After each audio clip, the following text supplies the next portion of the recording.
کافروں پہ کوئی اللہ کا عذاب نہیں آیا تھا، اگر آ بھی جاتا تو ہلاک ہونے والوں کو بعد میں کیا بتایا جا سکتا تھا، کیونکہ آخرت میں چونکہ موت نہیں ہوگی، لہٰذا اس دن ان کو عذاب دے کے بتایا جائے گا یہ ہے اللہ کا عذاب، اب اس کا مزہ چکھ لو، یہی وہ عذاب ہے جس کے تم جلدی میں چاہ رہے تھے، اجلت کر رہے تھے اور مذاق اڑا رہے تھے، یہ اللہ کی مہربانی کہ اس نے اس وقت تمہیں یہ مزہ نہیں چکھایا اور مہلت دیتا رہا، مگر تم خود اپنے دشمن تھے جو جلدی عذاب کا مطالبہ کر رہے تھے۔ تو یہاں جو بات بتائی جا رہی ہے کہ مزہ چکھو اس چیز کی جس کی تم اجلت، جس کے تم کہہ رہے تھے کہ جلدی جلدی ہو جائے۔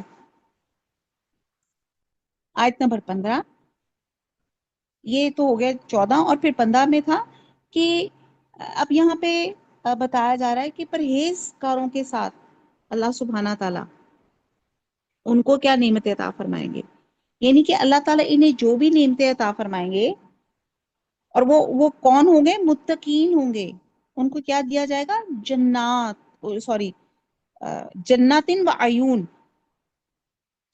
بہشتوں اور چشموں میں عیش کریں گے، سبحان اللہ۔ اور اگلی آیت ہے آیت نمبر 16،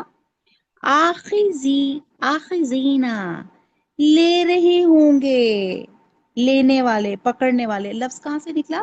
اردو کے لفظ سے اخذ سے، ماں جو، آتاہم جو دے گا ان کو، ربہم ان کا رب، انہم بے شک وہ، کانو تھے، قبل پہلے، ذالکا اس سے، محسنین محسن، نیکوکار، نیکیاں کرنے والے۔ آیت نمبر 16 کا با محاورہ ہے، اور جو جو نعمتیں ان کا پروردگار انہیں دیتا ہوگا ان کو لے رہے ہوں گے، بے شک وہ اس سے پہلے نیکیاں کرتے تھے۔ اب یہاں پہ جنت میں اچھی جزا پانے کے لیے آپ نے دنیا میں ہی محنت کرنی ہے۔ دنیا عمل کی جگہ ہے، مہلت کی جگہ ہے، بہت ڈیٹیل سے ہم نے بہت جگہ پڑھا، انسان ہے، نسیان ہے، غلطی بھول چک ہوتی ہے، فوراً اللہ سے معافی مانگے، اس کو ڈھٹائی کے ساتھ، اس کو ضد کے ساتھ لے کے نہ بیٹھا رہے کہ چلو آخری دفعہ ہی کر لوں گا، وہ نیکیاں کرے۔ یہ آخرت، دنیا آخرت کی کھیتی ہے، جو دنیا میں آپ بیج ڈالو گے اس کا ہمیں پھل آخرت میں ملے گا۔ جب ہم دنیا میں جامن جب ہم بوتے ہیں تو اس میں سے آم نہیں نکل سکتا، تو ہاؤ کین اٹ بی کہ ہم نے اگر نیک ڈیڈز نہیں کیے تو ہمیں ان نیک ڈیڈز کا ہمیں پھل آخرت میں نہ ملے؟ اگر آپ نے جو کام کیا ہی نہیں تو اس کی ہمیں صرف آپ کی تمنا کرنے سے کہ اللہم انی اسالک جنت الفردوس، مجھے جنت الفردوس عطا فرما دے، اور اس کو کرنے کے لیے آپ نے کوئی کام نہیں کیے تو آپ کی صرف تمنا سے مل جائے گا؟ اس کے لیے آپ کو محسن بننا پڑے گا، نیکی کرنے والا بننا پڑے گا۔ تو اللہ تعالیٰ فرماتے ہیں کہ یہ جو نعمتیں اللہ تعالیٰ ان کو دے گا، اور وہ کیا ہوں گے؟ بے شک وہ اس سے پہلے نیکیاں کرنے والے ہوں گے۔ اچھا جی، اب یہاں پہ آگے آئے گا کہ وہ کیسی نیکیاں کرنے والے ہیں، اور اللہ تعالیٰ سے ہم دعا مانگے یہ کہ یہ جو محسنین کی صفات ہیں وہ ہمارے اندر، سب کے اندر بدرجہ اتم آ جائیں۔ آیت نمبر 17 میں اب وہ خصوصیات ہیں جن میں انشاءاللہ تعالی ہم سب نے جنت میں جانا ہے، یعنی اللہ تعالیٰ انہیں جو بھی نعمت عطا فرمائے گا اسے خوشی سے قبول کریں گے، اور یہ ان کے ان نیک اعمال کا بدلہ ہوگا جو وہ دنیا میں کرتے تھے۔ اور ان اعمال کا ذکر جو ہے، اب ہم محسنین کی خصوصیات پڑھتے ہیں، آیت نمبر 17۔ اللہ سے دعا مانگتے ہیں اللہ تعالیٰ یہ تمام کوالٹیز ہم سب کے اندر آ جائیں۔ نمبر 1 ہے، اچھا پہلے آیت نمبر 17 دیکھ لیتے ہیں۔ آنو تھے، قلیلاً، قلیل اردو میں بھی قلیل ہوتا ہے تھوڑا، من اللیلی، من سے لیل رات، ما جو، یحجعون، یحجعون، یحجعون ہوتا ہے سو کر اٹھنا، اور یہاں مراد تہجد کا ٹائم لیا جا رہا ہے، آپ دیکھ رہے ہیں نا، تہجد ہے جے، تہجد مراد یہ ہے، با محاورہ اس کا یہ ہے کہ رات کے تھوڑے سے حصے میں سوتے تھے، یہ ان کی پہلی کوالٹی ہے، رات کو جاگنا۔ یعنی کہ وہ رات کا اکثر حصہ جاگ کر اللہ کی عبادت اور ذکر کیا کرتے تھے. اور سورہ مزمل میں اس کی تفسیر یوں بیان کی جاتی ہے کہ اگر راتیں اور دن برابر ہوں تو رات کا آدھا حصہ، راتیں چھوٹی ہوں تو آدھی رات سے کچھ زیادہ، اور لمبی ہوں تو آدھی رات سے کچھ کم. اور بعض اسکالر اس کا مطلب یہ لیتے ہیں کہ رات کے پہلے حصے میں یا درمیانی حصے میں یا آخری حصے میں اللہ کی عبادت کی جائے. اور مکی دور میں یہی صورت ہوتی تھی کہ بعد میں سورہ بنی اسرائیل میں تہجد جو ہے وہ تعین ہو گئی. تو یہاں پہ جو ہے جے آئین حج، اس کے معنی ہے غفلت کی نیند سونا یا گھوڑے بیچ کر سونا، دنیا و مافیہا سے بے خبر ہو کے سونا، وہ جب ساؤنڈ سلیپ میں جاتے ہیں. اور تہجد یعنی کہ ہجود کے معنی ہے رات کو سونا بھی اور جاگنا بھی، کبھی سونا اور کبھی جاگنا.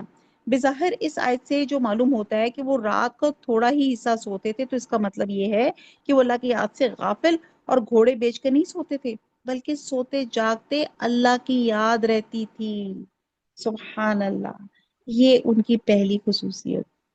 آگے پڑھتے ہیں دوسری، وَبِالْأَسْحَارِ آیت نمبر 18، اور بالاسحاری سحر کے وقت، صبح کے اوقات میں، ہم وہ یستغفرون استغفار کرتے تھے، بخشش مانگتے تھے. آیت نمبر 18، اور اوقات سحر میں بخشش مانگا کرتے تھے.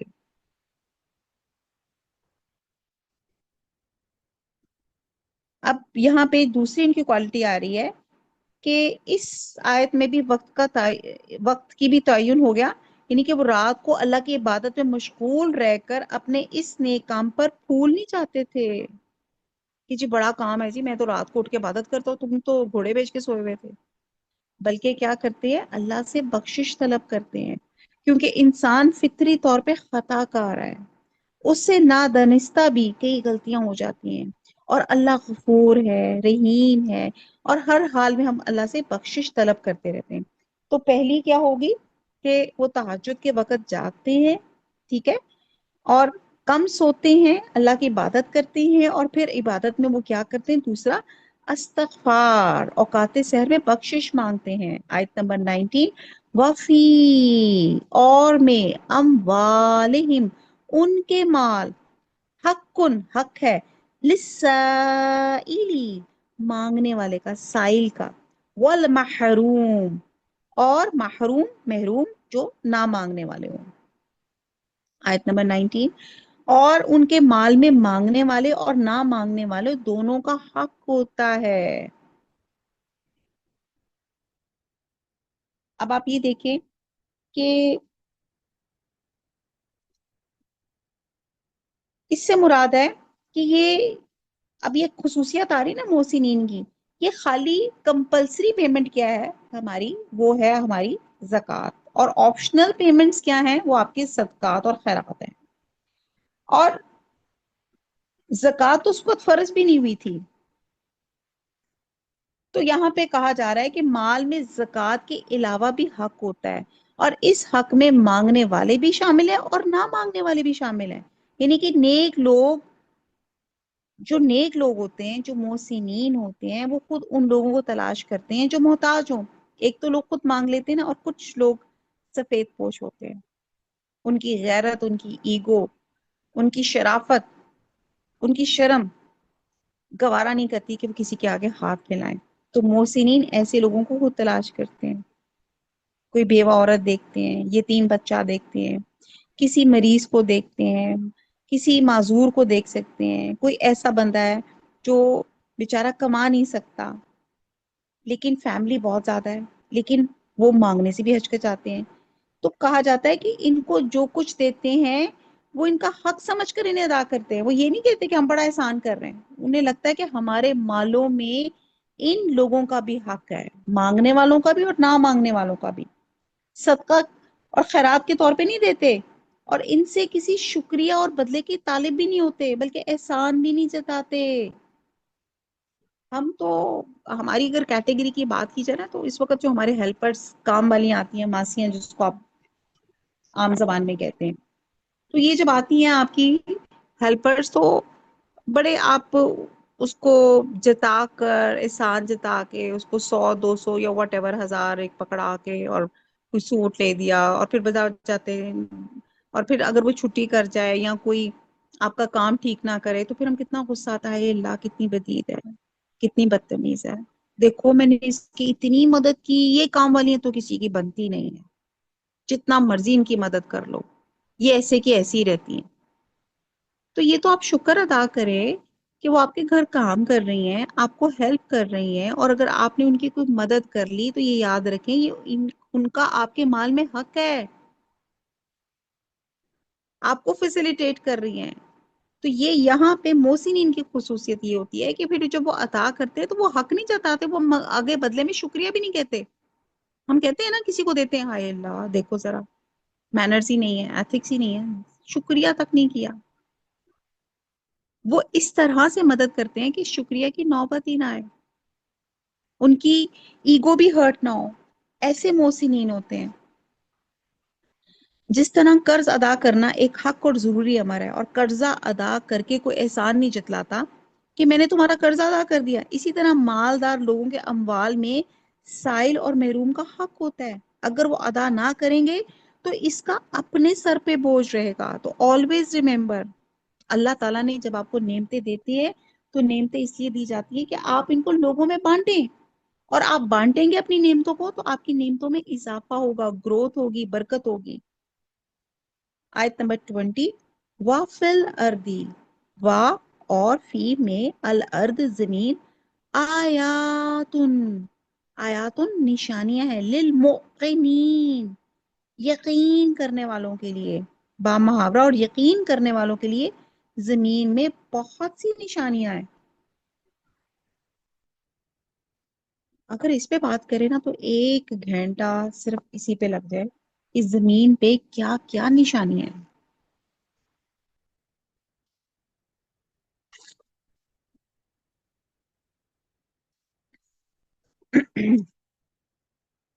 اچھا جی، اب زمین پہ نشانیوں سے پہلے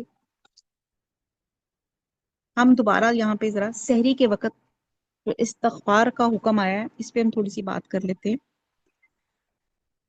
تہجد جو تھی حضور صلی اللہ علیہ وسلم پہ کمپلسری تھی، اور ہم عام مسلمانوں کے لیے آپشنل ہے، اور تہجد پڑھنے کی بے انتہا فضیلت ہے۔ یہ ایک کال ہوتی ہے رات کو جب ہماری نیند کھلتی ہے نا، آپ سوچا کریں یہ اللہ کی کال ہے کہ اٹھو اور اٹھ کے اللہ کا ذکر کرے۔ اگر آپ سے اٹھا نہیں جاتا، آپ بیٹھے بیٹھے بجائے یہ کہنے ہائے اللہ کیوں میری نیند کھل گئی، ہائے میری نیند خراب ہو گئی، ہائے مجھے تو نیند ہی نہیں آ رہی، اب میں کیا کروں گی، بجائے یہ کہنے کی یہ سوچا کریں آپ کو ایک بلیسنگ ملی ہے رات کے وقت، اللہ تعالیٰ نے آپ کو کال کر کے اٹھایا، اٹھ میرے بندے مانگ، کیا مانگتا ہے، اللہ کی تسبیح کرے، کچھ نہیں تو اللہ اکبر کہہ دے، تیسرا کلمہ پڑھ لیں، اللہ سے دعا مانگ لیں، چوتھا کلمہ پڑھ لیں، اتنی فضیلت ہے۔ تو یہاں پہ وقت سحر قبولیت دعا کے لیے بہترین وقت ہوتا ہے، جب رات کا آخری تہائی حصہ رہ جاتا ہے، یعنی کہ 1/3، تو اللہ تعالیٰ آسمان دنیا پہ نزول فرماتے ہیں۔ اور یہ ہم سمجھتے شاید رمضان میں ہی ایسے ہوتے ہیں، اللہ تعالیٰ رمضان نان رمضان جب بھی یہ تہجد کا وقت ہوتا ہے، اللہ سبحانہ تعالیٰ آسمان دنیا پہ نزول فرماتے ہیں اور ندا دیتے ہیں، کیا آواز دیتے ہیں، پکارتے ہیں، ہے کوئی توبہ کرنے والا میں اس کی توبہ قبول کروں، ہے کوئی بخشش مانگنے والا میں اس کو بخش دوں، کوئی سائل ہے میں اس کے سوال کو پورا کروں، یہاں تک کہ فجر طلوع ہو جاتی ہے۔ اور اس سے یہ بھی پتہ چلتا ہے کہ قرآن اور سنت کی روشنی میں رات کا جاگنا، اور کچھ خاص طور پہ رات کے آخری حصے میں عبادت کرنا، اللہ کا ذکر کرنا، یہ بہت زیادہ افضل عبادت ہے، اور اس میں خصوصی طور پہ توبہ کرنا، اپنے گناہوں کی معافی مانگنا، استغفار پڑھنا افضل ہے۔ اگر آپ کو نماز نہیں بھی پڑھنی ہے، اور مطلب آپ اٹھنے کا اہتمام نہیں کر رہے، تو آپ لیٹے لیٹے استغفار تسبیح کثرت سے پڑھتے رہیں۔ آپ بجائے یہ سوچنے کہ ہائے اللہ میری نیند کھل گئی میں کیا کروں، خاموشی سے اللہ کا ذکر کرتے رہیں۔ اگر آپ کی ہمت نہیں ہے کہ آپ جا کے واش روم میں وضو کریں اور اس پر تہجد کے نفل پڑھیں، تو اللہ کو یاد کر لیں۔ اور اللہ سے معافی مانگ لیں، دعائیں کریں. یہ اللہ تعالیٰ کا تہجد کے وقت اللہ کا ایمرجنسی نمبر ہے. ویسے بھی اللہ کا فون نمبر میں نے آپ کو بتایا کیا ہے. فون نمبر اللہ کا فون نمبر ہماری نمازیں ہیں. اور تہجد کے وقت اللہ کا ایمرجنسی نمبر ہے. اگر آپ کو کوئی حاجت کوئی چیز ایسی چاہیے، تہجد کے وقت اٹھے اللہ سے مانگیں.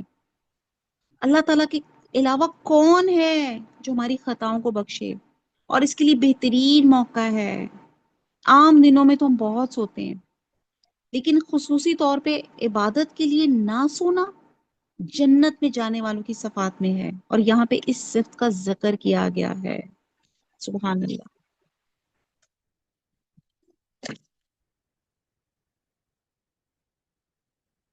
تو بہرحال میں یہ محسنین کی صفات پڑھ رہی تھی، آپ کے ساتھ شیئر بلکہ کر رہی تھی.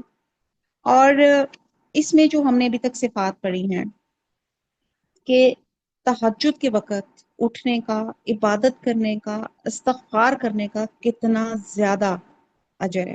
پھر ہم نے پڑھی کہ آپ کے جو اللہ تعالیٰ نے ہمیں مال عطا فرمائے ہیں، یہ اللہ تعالیٰ کی طرف سے عطا کرتا ہے. میں کوئی اپنی کوئی جہیز میں یا کوئی میں کوئی ایسے تو نہیں منہ میں کوئی سونے کا نوالا لے کر آ گئی. یہ واٹ ایور جو بھی بلیسنگز ہیں مال کے علاوہ، جو اللہ تعالیٰ نے علم کی بلیسنگ، دیکھنے کی، سننے کی جو بھی بلیسنگز ہیں، یہ اللہ تعالیٰ کی طرف سے ہیں. اس میں اب بلیسنگز میں یہ تب ہوں گی جب ان کا فائدہ تب ہوگا جب اسے اللہ کے لوگوں پہ استعمال کریں گے. تو یہاں پہ یاد رکھیں کہ اللہ تعالیٰ نے جو آپ کو مال دیا ہے، اس میں آپ کا سائل کا اور محروم کا حق بھی ہے. پھر اگلی آیت میں یہاں پہ اللہ تعالیٰ توجہ دلا رہے ہیں آیت نمبر 20 میں کہ زمین میں نشانیاں ہیں یقین رکھنے والوں کے لیے. اس سے مراد وہ نشانیاں ہیں جو کائنات میں ہر سو بکھری ہوئی ہیں. اچھا چھوڑیں، آپ اپنی ذات میں دیکھ لیں. انسان ایک مکمل اللہ کی نشانی ہے. کیا نشانی ہے؟ یہ جو ہم سانس لے رہے ہیں، سانس. اگر مجھے اپنے سانس کو چارج کرنا ہوتا، یو پی ایس پہ لگانا ہوتا، جنریٹر پہ لگانا ہوتا، یا میں نے ایک ریموٹ رکھا ہوتا ایکسہیل کرنے کے لیے اور انہیل کرنے کے لیے، تو سوچیں کیا سچویشن ہوتی ہماری. ہر وقت ہم اتنے ریموٹس لے کے پھر رہے ہوتے. ایک یا چلو ایک ہی ریموٹ میں ہم نے اپنے پورے باڈی کے فنکشننگ اس میں رکھے ہوتے. یہ انہیل ایکسیل کا بٹن دبایا، یہ سرکولیشن کا بٹن دبایا، یہ ایکسکریشن کا بلڈ بٹن دبایا، یہ فلانی چیز کا میں نے بتایا، یہ کڈنی، یہ میرے ہارٹ پمپ کا. کتنا مشکل ہوتا. کتنی بڑی نشانی ہے انسان کا جسم کہ آپ کو آٹومیٹک ہے، کوئی چارجنگ کی ضرورت نہیں ہے، کوئی یو پی ایس پہ لگانے کی ضرورت نہیں ہے، کوئی جنریٹر کی ضرورت نہیں ہے. آٹومیٹک سانس لے رہے ہیں اللہ سے، انہیل ایکسیل کر رہے ہیں الحمدللہ، ریسپائریشن چل رہی ہے، بلڈ سرکولیشن چل رہی ہے، ہارٹ پمپنگ چل رہی ہے. کتنی اندر سسٹمز ہیں جو عجوبہ ہیں، جو میریکل ہیں. کیسے چل رہے ہیں سارے کام؟ کون چلا رہا ہے ان کو؟ اتنے بہترین فنکشنز. میرے دادا جان ہوا کرتے تھے. بڑے لوگ نا کچھ ٹائم سے شرم میں کوئی چیزیں بتاتے نہیں. تو ایک دن ان کی بہت طبیعت خراب ہوئی، تو ذرا پوچھا تو پتا چلا کہ 3-4 دن سے مجھے یورن نہیں آیا. ڈاکٹر کے پاس لے کے گئے، ڈاکٹر صاحب نے کہا کہ اگر ذرا ان کا آپ تھوڑی سی ڈیلے کرتے تو ان کا یورینری بلیڈر پھٹ جاتا. تو کتنی بڑی نعمت ہے یہ جو ہم یورن کرتے ہیں، اسٹول پاس کرتے ہیں. پوچھیں ان سے جن کو کانسٹیپیشن کی پرابلم ہے. اسی لیے اللہ تعالیٰ نے کہا نا غفرانہ کا، باتھ روم سے نکلے اللہ کا شکر ادا کریں. شکر کتنی اللہ تعالیٰ نے ہمارے لیے سہولتیں رکھی ہوئی ہیں ہمارے باڈی میں ہمارے لیے. تو انسان کا پورا جسم ہی عجوبہ ہے، نشانی ہے اللہ تعالیٰ کی. تو کائنات کو دیکھنے سے پہلے اپنے آپ کو دیکھیں. اچھا جس گھر میں بیٹھے ہیں اس کو دیکھیں، الحمدللہ چھت دی ہوئی ہے. بچوں کو دیکھیں، ہسبینڈ کو دیکھیں، اپنے رشتے داروں کو دیکھیں، اپنی اللہ تعالیٰ نے جو نعمتیں آپ کو جی دی ہیں ان کو دیکھیں. پھر اس کے بعد باہر نکلیں، کائنات کو دیکھیں، آسمان کو دیکھیں، زمین اور آسمان دیکھیں. سبحان اللہ. رات اور دن کو آنے جانے کو دیکھیں، موسموں کی تبدیلی دیکھیں. اب آپ دیکھ لیں کہ اس وقت کون سا موسم چل رہا ہے. گرمیاں جانے کو ہیں، سردیاں آنے کو ہیں. بارش کا نظام دیکھیں جس سے مردہ زمین زندہ ہو جاتی ہے. جیسے ابھی ہم نے یہ جو ہم نے پڑھی ہے سورہ، یہ جو ساریات ہم نے پڑھی، اس میں ہم نے کیا دیکھا کہ